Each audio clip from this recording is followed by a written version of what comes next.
बुलावल चाहत बानी हमने के बीच में उपस्थित जे पवन सिंह टू के नाम से जानल जाइला भाई हमरे विनय तिवारी जी हमने के बीच में उपस्थित बानी और सनातन धर्म के नियम से श्री गणेश कार्यक्रम के हम करत बानी लेडीज कैंपस से जे भी जेंट्स बाटे थोड़ा साइड होके रही आप सब साइड होके रही लोग के माता बहन लोग के आप सब बैठे दी आई विनय तिवारी जी के माइक समर्पित करता नहीं आप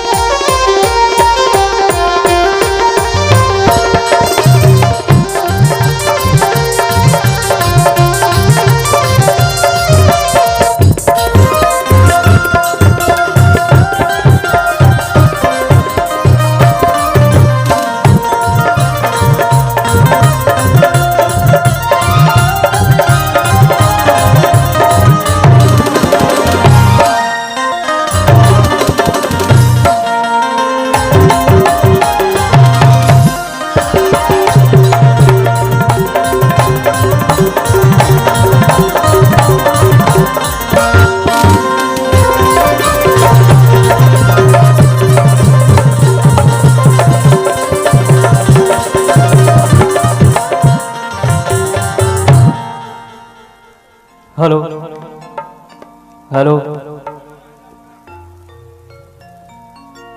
हेलो थोड़ा तेने डिले बढ़ा दी भैया। हेलो ऐसे नहीं। हेलो कितना अच्छा लगा था कि आज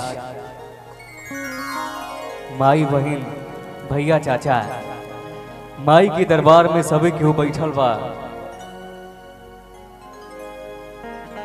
हम अबोध बालक विनय तिवारी मंच के बाएं दाएं सामने जे भी बैठल बा सब केहू के यही जा से पैर छू के प्रणाम करते हैं। भैया एक बार ताली बजा के आशीर्वाद दे।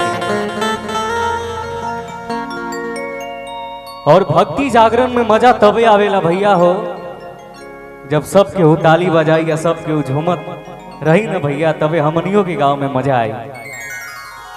तो हम एक बार सुने के चाहता नहीं कि आप सबके साथ मिली ना हो भैया। एक बार तनी सब के चारों बगल से हाला करके बताओ कि साथ मिली। देखी टुकुर टुकुर देखला से कोनो काम ना चली। माई के जगराता में आई वानी जा एकदम मस्ती में झूम झूम के ताली बजावे के बाद और डांस भी करे के बाद बहुत अच्छा लगा था। विशाल भैया, विनोद भैया, मुन्ना भैया, रोशन भैया, रोहित भैया, बाबा हमार सब केहू के सामने कुछ गावे की कुछ बोले की मौका मिला था। सीखा था नहीं भैया और जब तक जिंदगी रही तब तक तो सिखाएंगे। अगर कुछ गांव में त्रुटि हो जाए तो अपना घर के बेटा भाई समझ के माफ कर देंगे।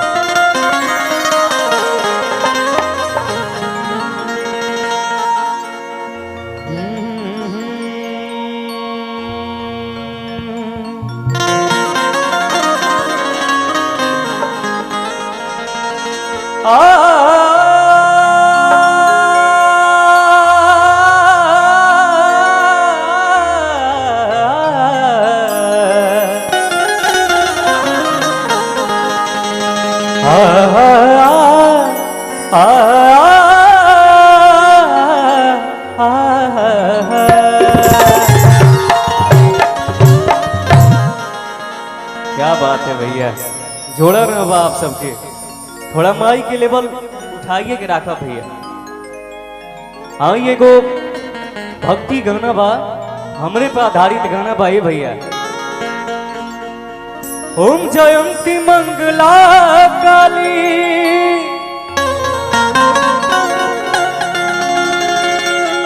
ओम जयंती मंगला काली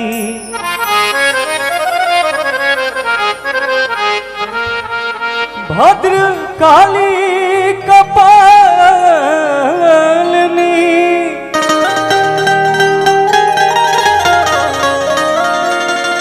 दुर्गे क्षमा शिवा धात्री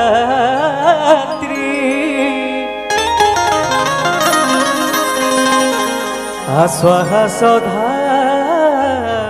नमस्तुते।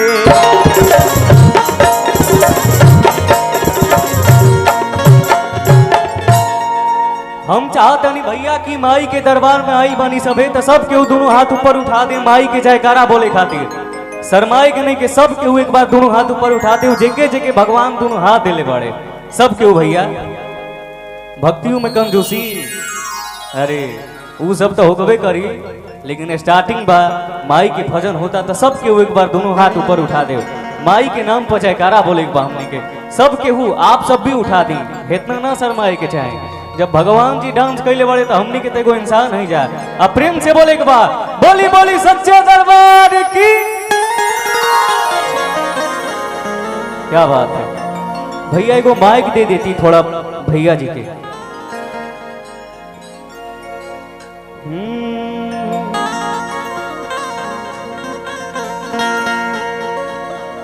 नयन ढारेलो रावा की बात पत करे जाए छूटत नहीं खे हथवा से अचराई माई 12 महीना बनी मनव रहन सह नहीं पाइब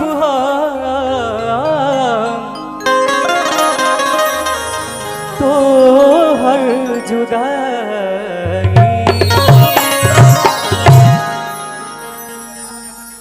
तनी भैया डीले बढ़ा दी। हेलो हेलो हेलो हेलो और तनी अच्छा लगा ट्रेवल कम करी हेलो हेलो हेलो कहे के का भाव बा कि तोहरा दुआरा सिलम हर दुआर नहीं खे कि तोहरा माया से बड़ा संसार नहीं खे कि माई भइलू मायार देलू जिंदगी सवा कि तोहरे चरण में सिरवा झुकावता